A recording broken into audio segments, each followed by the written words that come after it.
Hello, friends. Welcome to the Buddez Podcast. Today, we're talking with Verity Hare, the founder of Tradie Wives, a group that started as a small group of women on Facebook supporting their partners who were tradies. That expanded exponentially as a group in Australia. I'm really keen to find out how she translated a Facebook group into a commercially successful organization. So let's start the conversation now. G'day, Verity. Where did this whole idea of Tradie Wives begin? Because you're in the business yourself, aren't you? Yes. So it all actually started from me joining my husband's landscaping business back in 2018, I think it was. Yeah. So you are a tradie wife. I am. Yes. Which has its ups and downs, Peter, let me assure you. So it began with you joining his business. And what happened then? So I joined the business. So basically, I would watch my husband he was a one-man band at this stage. I'd watch him kind of, be out on the tools all day in 45 degrees in the summer, slogging it away on the tools, coming home. And then, seeing how many things he had to do, like invoicing, quoting. People were ringing him. He was just so exhausted. He just didn't have capacity to manage all the business stuff. He is so good at what he does. And I felt like it was a really missed opportunity in, him kind of not managing it properly or having the ability to do that. So I kind of watched from afar for a little while and sort of said to him, I feel like my background is actually marketing and advertising. So I felt like maybe I could add some value, take some of the pressure off. Because you actually worked in BMW advertising. Yes, I did. So that was back in the day, like that was back in, oh my gosh, I was 21, I'm now 41. So long time ago. Yeah. But I had that background and I sort of said to him, like, I think I can help you take some of the pressure off. And I was working in hospitality at the time, taking a bit of a break, and I didn't like what I was doing. So he was like, oh yeah, okay, whatever. So I started one day a week, then went really well and ended up going full time in the business. Wow. Okay. So what were you doing with him then? Was it mainly like financial things, accounting, business management type stuff? So I knew from the start I did not want to touch the books. I know I'm terrible at maths. I hate it. And I just did not want to know about it. So my thing was he needed a new accountant because he'd kind of let that go. Gosh, I don't even know the last time he'd paid tax at this stage. It was a mess behind the scenes. So I tried to find a new accountant. I tried to get him on social media because he wasn't on social media at all. Tried to fix his website because that hadn't been touched for a long time. And just sort of set it up to be a business that was kind of more a set for growth, I suppose. Get him some accounting software because I knew I needed that for the accountant to be able to help support. So it was literally just in the initial stages, just getting set up with what he needed to grow the business. I knew that it would be good for him to have another team member on board. So making sure the business was structured correctly, maybe looking at finding an apprentice. So just all that kind of stuff initially. Yeah. Because I guess when you're on the tools, you haven't got time to do all that because you're starting at 7 a.m, you're finishing at 3 or 4 in the afternoon. As you say, you're outside in the cold weather, hot weather, not always great weather. And you're probably pretty fatigued at the end of the day to be then thinking about like bookkeeping, accounting, invoicing, all that sort of stuff. Yeah, completely. And he loves his trade, obviously, but when it comes to that business side of things, he's not really that interested. He just prefers to do the job and then not have to worry about all that other stuff, which is in an ideal world is great, but you have to know how to do it. So for me to be able to help with that was really beneficial. So many of the small businesses we talk to, they start with a real passion for what they do, whatever it might be, whether they're a low tox project, whether they're tradies, whether they're selling like sun protection for golfers, whatever it might be. But they're so into the product, they're so into the craft of what they do, they almost forget everything else. But the craft is only like one part of the business, right? Yeah, completely. And as much as you don't like the rest of the stuff, you kind of unfortunately have to know it. I mean, you can definitely outsource it. That's Yeah. I'm a big believer in outsourcing anything that causes you stress or that you don't like, or, anything like that. But to have the basic sort of knowledge of how the whole thing works so that you can outsource properly Yeah. is really important.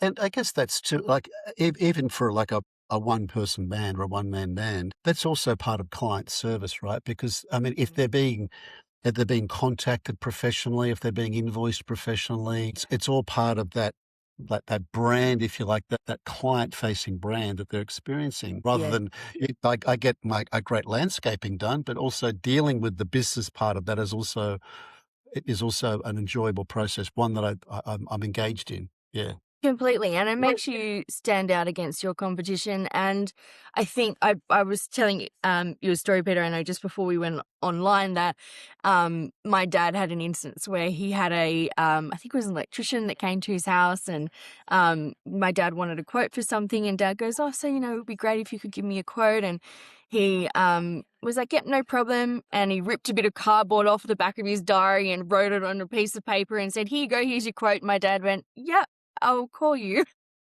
Yeah, yeah, and never yeah, did. yeah. But Dad was like, it's just, you're giving your money to somebody, you want to know that it's in good hands and that they're a professional, and it's, like you said, Yeah, part of the yeah. experience. Yeah, that's true. So it started with working with your husband Yes, and being a tradie wife. So you're a yes, exactly right. Um, being a tradie wife. That makes it more authentic, doesn't it? Because it means when you're speaking with other women and empowering other women in their roles with their partners, you think, well, she knows what she's talking about because she's done this. She knows how they feel. Often, often I find if people feel like you know how they feel, that's the beginning. That's how it starts, doesn't it? yeah, yeah, Yeah, completely. It's like someone's been in my shoes before and they've fixed it. Like, it's nice to know yeah. how they did it, or, what they'd How they advise. did it. Yeah, or even before I want to know how they did it, it's like I know she knows how I feel, right? Yeah, She knows yeah, how I feel, and I feel like I get her, like you get me if I'm one of yeah, these trading wives, and then yeah. I'm keen to know how you did it. It's like that connection thing, that trust thing is really important, isn't it? Yeah, and I think as well, I mean, running any business is quite lonely and isolating, and I think that Yeah. having somebody who's doing the same thing as you and feels the same as you makes you feel less alone in what you're doing. Exactly. That's a beautiful segue or a beautiful cue into thinking, okay, you are one tradie wife, and now you're about what 40,000. Well, I'm sure whatever the number is, a big number, right? Yeah, So how did it go from one to two? Did it go from one to two to three? Did you? Because yeah, I think did you start a Facebook group then? Was that the genesis of the Facebook group? Is that how it started? yeah. So I basically came into the business, and while I knew a little bit about business, I knew nothing about the trades industry at all. Okay. So Yeah. it's very like I needed to know kind of like how to hire an apprentice. I wanted to learn like how to find a good accountant that could help specifically with trades and all these sort of trade specific questions. And I thought, I don't even know where to find this information. And I had a girlfriend of mine whose husband was a builder, and I asked her a lot of stuff.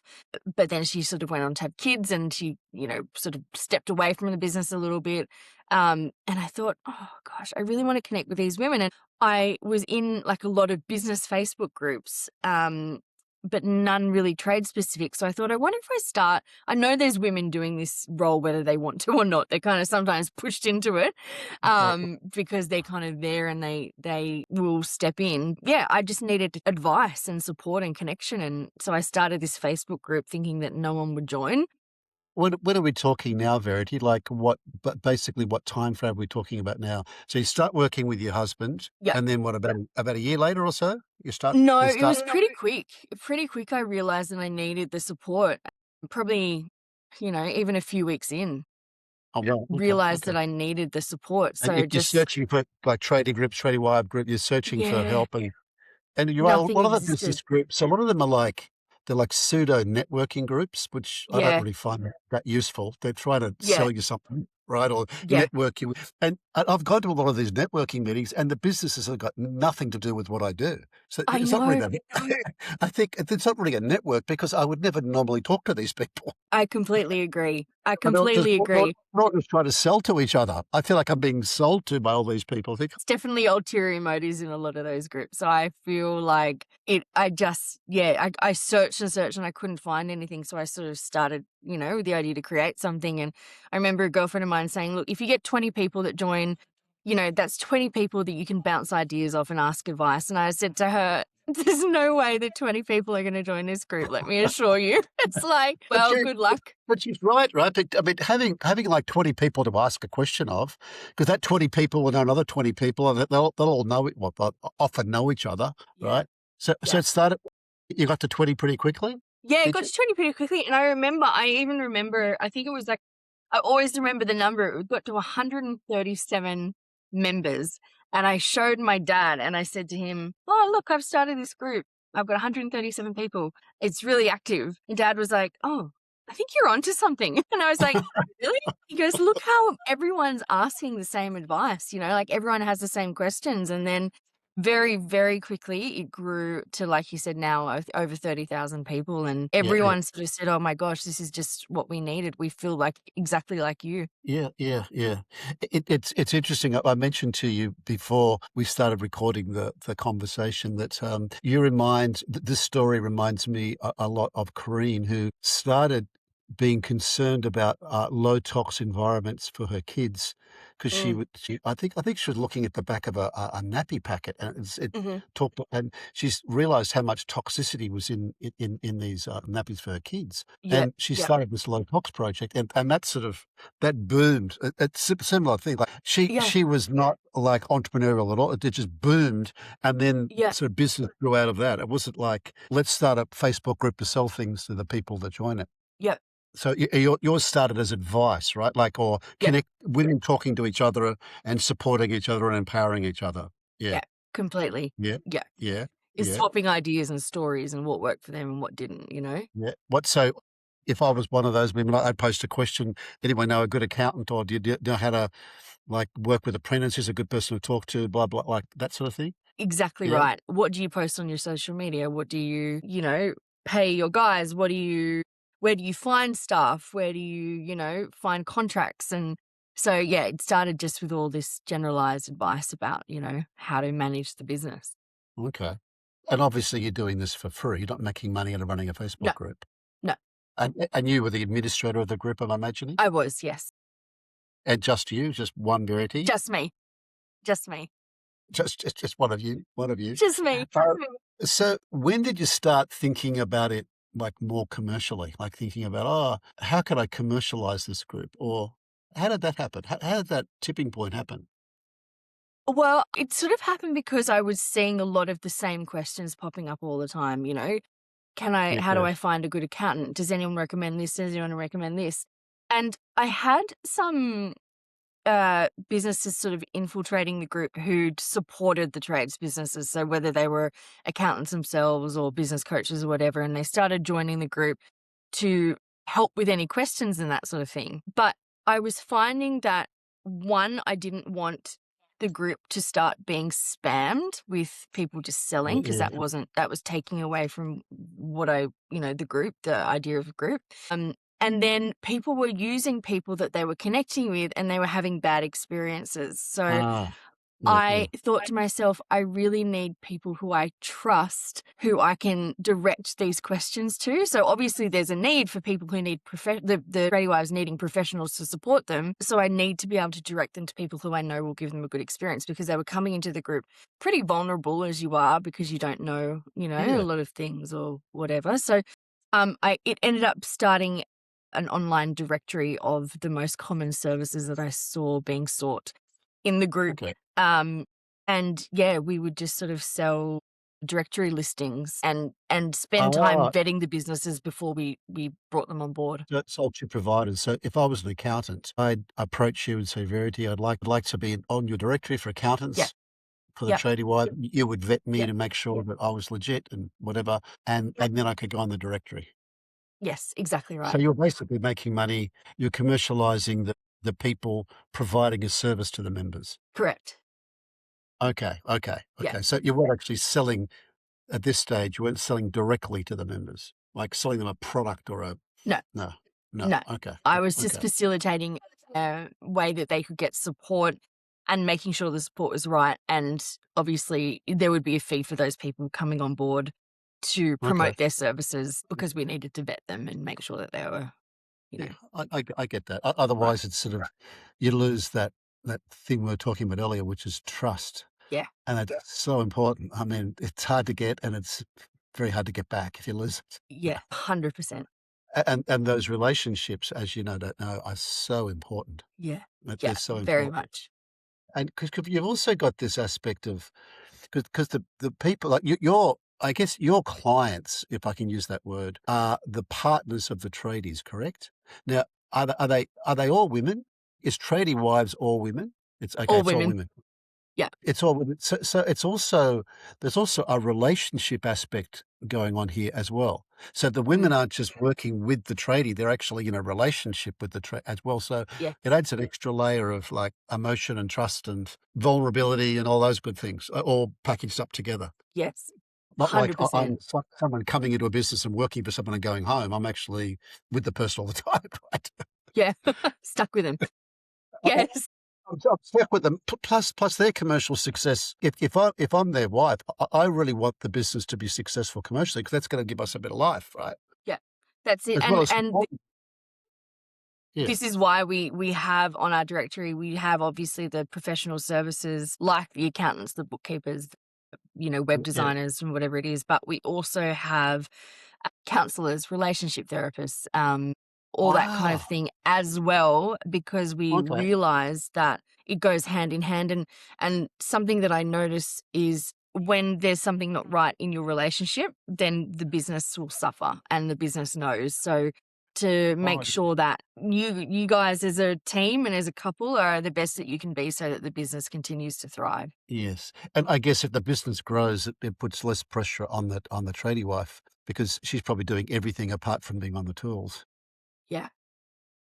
So as it grows, maybe they can afford to get more help, and she can be bit less involved, if you like. Yeah, Is that yeah, true? Yeah. that's the idea, but from what I've seen, they do like to stay in, to an Oh, good. extent, and, they do outsource. I see them outsource a lot, and it does take some of the pressure off, but, yeah, I guess as a interested, obviously party being in the relationship, like you said, you want the business to win. Every stress or everything that goes wrong, Yeah, yeah, yeah. it does infiltrate into the relationship and then into the business, Yeah, and it very. is like cash flow is a huge issue. Like the mental health in the trades industry is massive. It's really like from what we see in the group, the pressures, the mental health pressures in the trades community is massive. So we try and alleviate that with the right professionals that can help support too. Yeah, wow. I wasn't thinking about that. When I was thinking about talking with you today, I wasn't thinking about the mental health aspect, but obviously that's true. Plus, I guess Yeah. the physical health too, because so much of what the trading is delivering is physical. Like if they get Yeah. injured, if they get Yeah. hurt, that can be very expensive.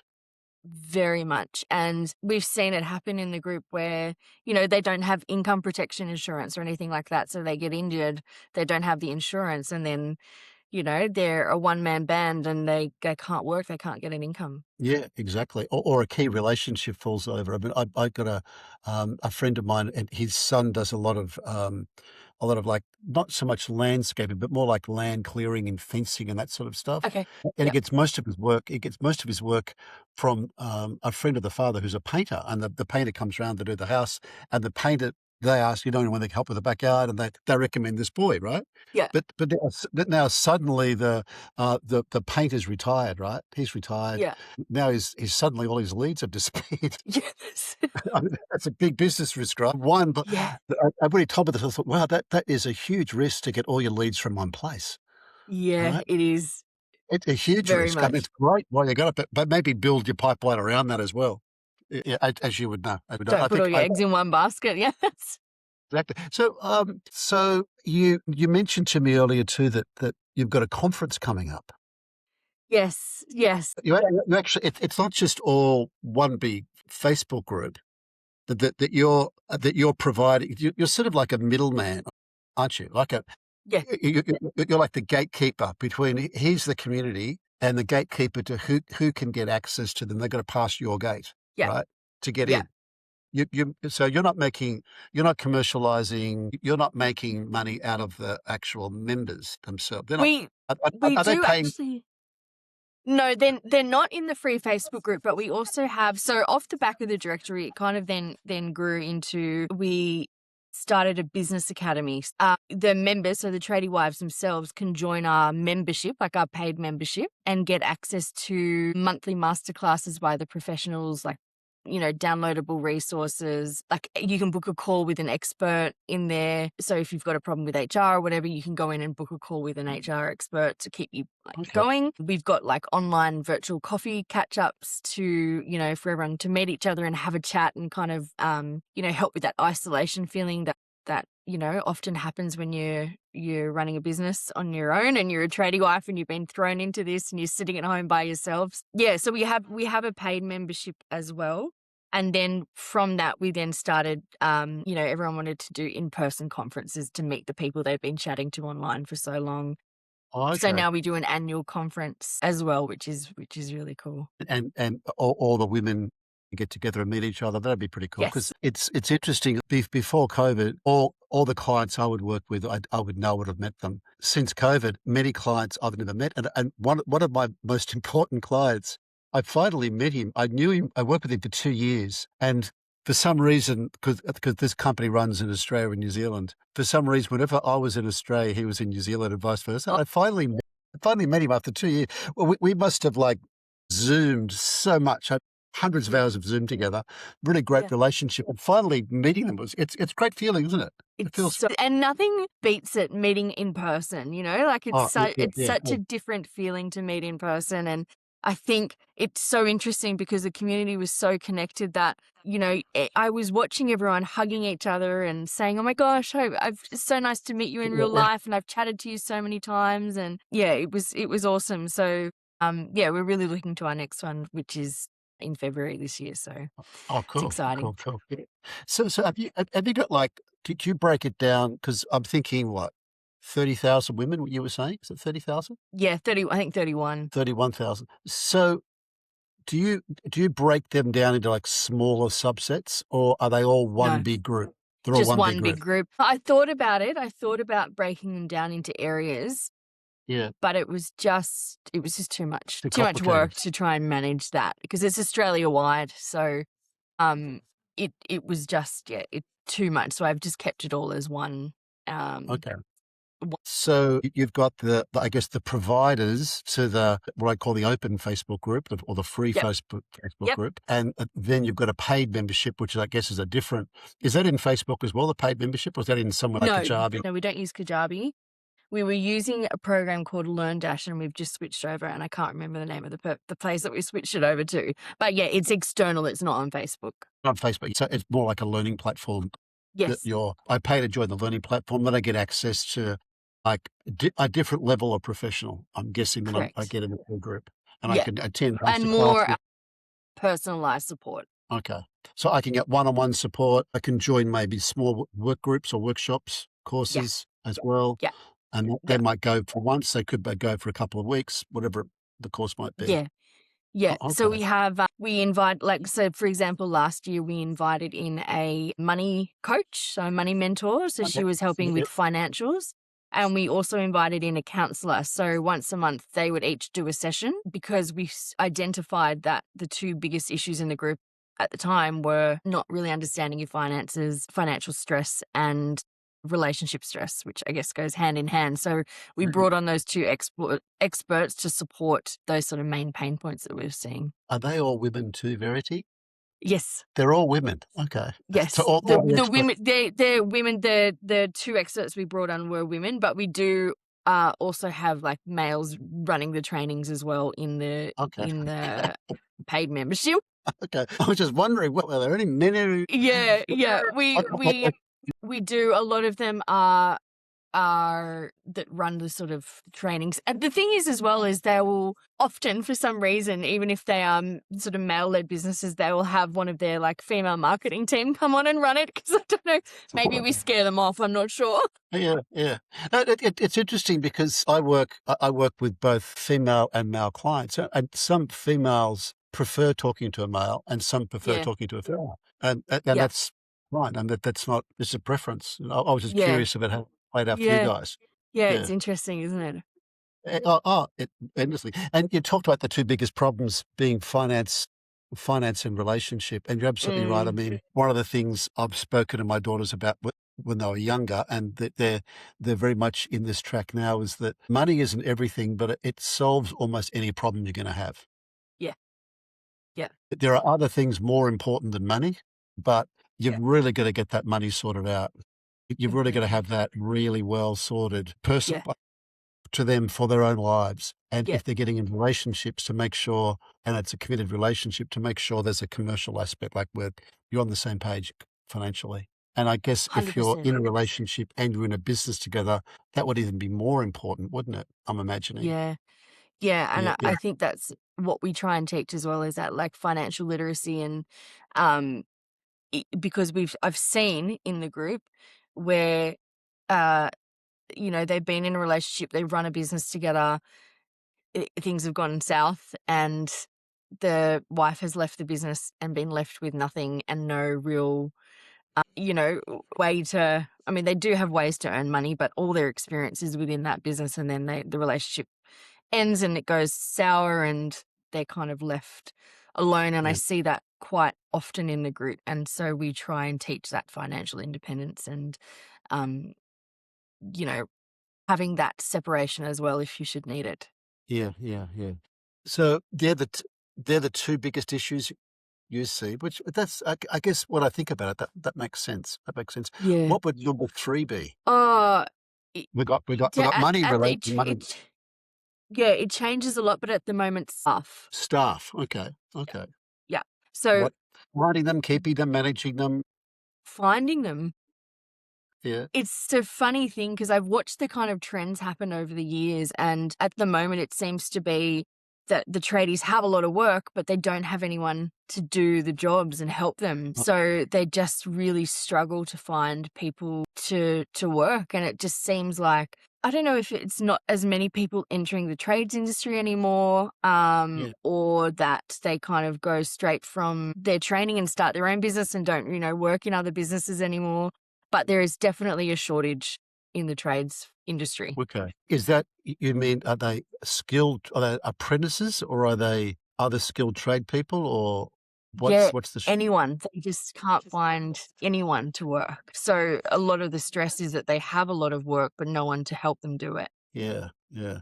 It seems like it's a huge opportunity. Like if I'm a young guy, it seems like a huge opportunity, and I'm interested in like trade work, like building that work, like plumbing, building, carpentry, all the electrical sparkies, all that great stuff. There Yeah, is a huge shortage, isn't there? A huge shortage. huge, huge And shortage. if you're good, if you're in it and you're good, there's a huge opportunity to make a lot of money. Completely. And you see people in the group and they're like, what can I do to get someone? Like, I'll offer them more money. I'll offer them flexibility. I'll Yeah, offer them like, people who are looking for trades to work with them are offering such great packages because yeah, they just yeah. really need people. So huge opportunity.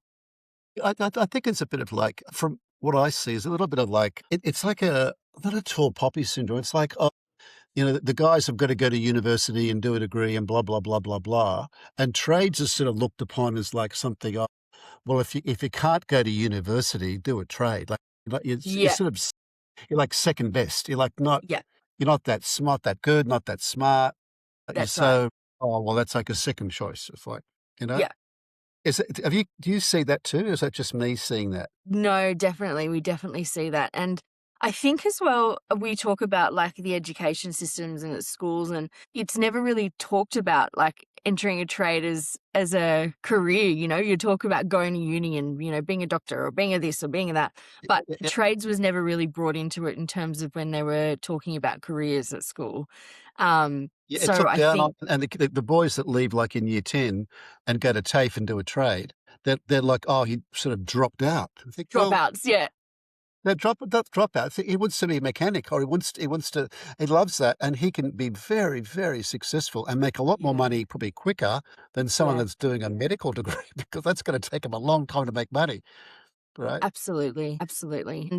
And we've seen it as well because we've got a lot of tradie mums in the group too, that Oh, are in okay. there, yeah, interested in learning about, What? So you've got tradie mums. So they're tradies and they're mums. no, so they've got sons or daughters who are in the Oh, trades sons or and they're daughters that are younger. in. Yeah, and they're younger and Yeah. they're trying to help them or, learn because maybe the mums are in the background because 'cause they're younger doing all the back office side Oh, of things as opposed to them having oh, a partner. So we get a lot of, like questions and posts around that. And we do see that a lot of the kids have left school in year 10 and then they've got really successful trade businesses and, oh, yeah. all the other friends are still at uni. Exactly, exactly. They can start making money, like good money, when they're like 20, maybe. Yeah.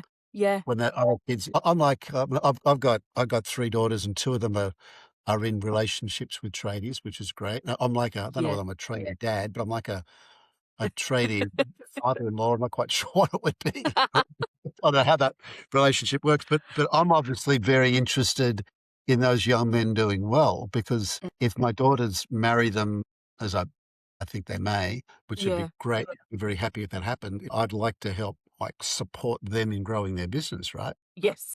That's gonna be good for my daughter. Yeah.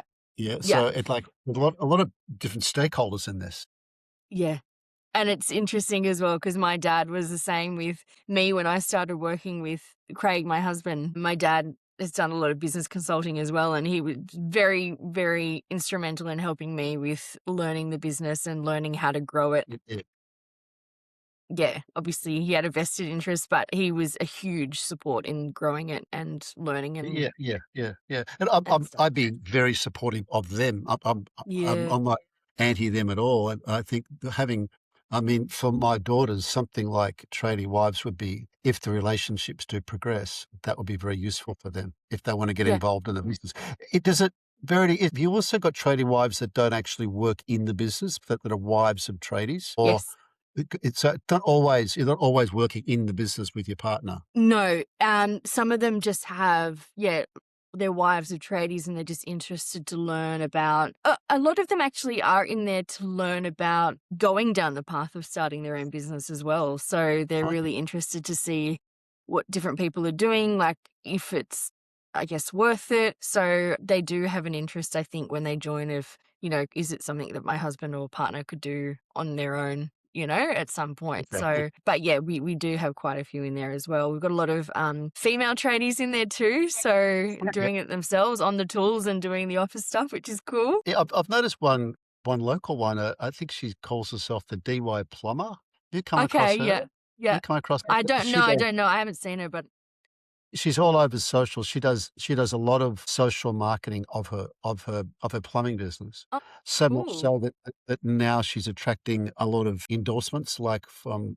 like, car companies and fast food companies, and she's Wow. really quite cleverly sort of transitioning from being a tradie to being more of like an influencer. Like, Influencer.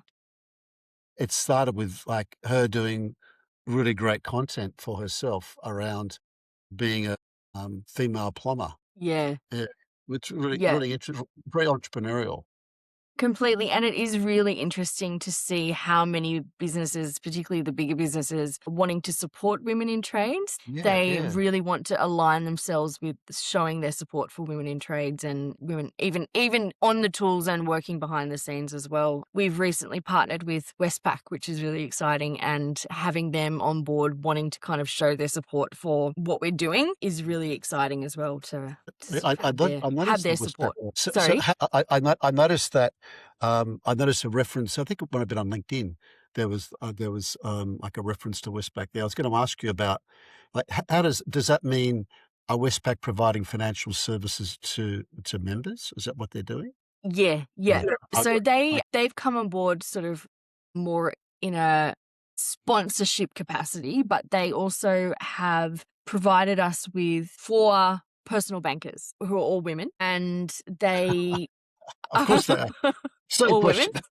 Yep, all women, personal bankers, but it's something that you don't usually get access to in a bank. You're having the personal banker, and they're in the group to ask any questions to provide support and they're really great. So they're really great to have in the community. They're also sponsoring the conference that we're having next month. And Okay. I know there's going to be a few of the bankers there to kind of help answer any questions and that sort of stuff. So they've been really good. Did they approach you? They did, yeah. Yeah. They noticed you and they approached you and yeah. Okay. Yeah, they connected with me on LinkedIn actually, and then we had a conversation with them, and yeah, it was just something that they wanted to focus on, this sort of not only women in trades but also being known as the Bank of Tradies was something that they were really curious about. They're opening a few different like sections for tradies specifically. Okay. There was just a really good alignment there, and they're a great bunch to work with actually. Yeah, they are good people, Westpac. They're very good Yeah. people. I'm interested, Verity, about like the next steps. It sounds like, I mean, this one of the things I find funny when I read some business books, it's all about like laying out this long-term strategy, then executing the plan. And then but every small business owner I talk to a lot of them, it Yep. never happens that way. It starts with No an way. idea. Yep. Starts with an idea and love and passion and intent, and then it just finds its own. It's like a kid. They find their own life. Yeah. It's like Tradie Wives has done that. I mean, it's come from you caring for your husband's business and then caring for other women in a similar situation. It just grew out of that. Have you got a next step in mind? Have you got like, no? Well, this is the thing. This is what and you're exactly right. Everyone's like, what's your 5-year plan? What's your goal? I'm like, I don't know. I think it's hilarious. I don't know anyone that could follow a 5-year plan. But maybe possibly a 1 year, definitely maybe a quarter or 6 months. But writing it all down, if you started Tradie Wives, I don't know, 6 or 7 years ago and wrote out this 5-year plan with Westpac and 30,000 members and annual conferences, you think she's dreaming, she's delusional. You don't know what's going to happen. That's the thing. It's good to have goals and things you want to work on. But honestly, for us, every day is different. And opportunities come our way. We pivot in ways that we didn't think that we would because something's come up. Obviously, we've got things that we want to achieve and that, we want to focus our time on, but everything is moving so quickly, especially with AI now. It's just, we've even got an AI panel at the conference next month. And we were sort of speaking to a couple of the panelists and we were saying, what are you going to be talking about? And she goes, to be honest, I probably won't know until the day before because things are moving so quickly. What I plan to talk about today could be completely different to what it looks like next month. And yeah, so it's in terms of what's next, I guess it's continuing just to grow our partnerships, our support to grow the community. I've now got a team of 6, which is really exciting, supporting me. So for me personally, it's being able to have it sort of running as a well-oiled machine and me being more focused on the growth of it. I think I've met most of your team too, because we're all together in one co-working space at one stage. Yeah, you've met them all. I think we've had some good chats. Yeah, good chat. That's right. And now you're bigger and better things. It's very, very cool. Verity, obviously, if there's any Tradie Wives listening, we're going to put all your contact details or any potential sponsors listening that would like to get engaged with you. We'll put all your contact details and socials in the show notes to the podcast. But for the time being, I just wanted to thank you for being a guest on the Buddez Podcast today. Thank you so much for having me. It's been great to chat as always. Wasn't that an awesome conversation with Verity? I particularly liked how she started with a passion. That was a passion for helping her husband in the business and then wanting to reach out to other women like her, working with partners in trades, and how it all just bloomed from that passion of wanting to help their partners and taking all the other things off them. And then seeing that Facebook group boom, and then working out how to commercialize it and even getting to the stage showing people like Westpac Banking as a partner. Very, very impressive story for Verity. If you want to reach out to Verity at Tradie Wives, all her contact details will be in the show notes. If you'd like to learn more about how to grow your business using social media, check out buddez.com. That's buddez.com. We've got lots of programs happening every month helping you grow your business using social media. Until next time on the Buddez Podcast, this is Peter Anthony saying bye for now.